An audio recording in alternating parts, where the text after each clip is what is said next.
What you see here is an instance of a problem that's commonly known as a time bomb.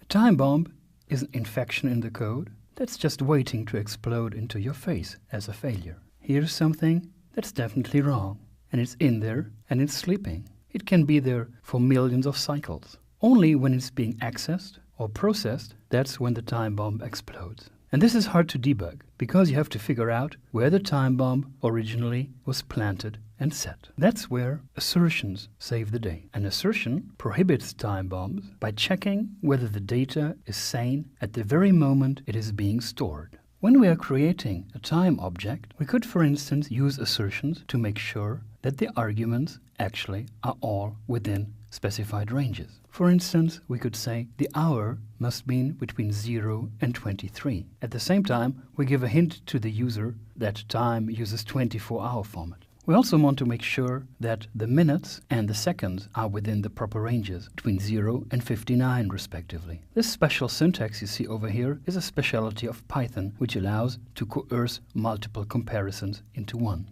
Actually, now that I think of it, 59 is not correct here. There's years in which there's leap seconds. And if there's a leap second, then there can actually be 61 seconds in a minute. So in order to be perfectly correct, this needs to be 60 up here. This is still a very simplistic time class. It just assumes, say, local time, for instance. We don't care about time zones or calendars or daylight savings times or anything at this point. A real time class is way more complicated than this one. Now let's see whether these assertions help us in avoiding time bombs. We still have the string passed in here. Let's see whether our assertion catches this. Again, press on run.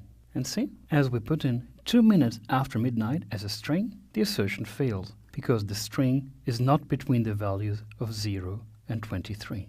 What happens if we pass negative values in here? Say hours is valid, minutes is negative, seconds is valid, press on run, and again we get a failing assertion. Now we get the failing assertion that the minutes is not within the right range, which is exactly what we wanted to catch. With these assertions up here, any attempt to set any time object to an illegal state will immediately be detected.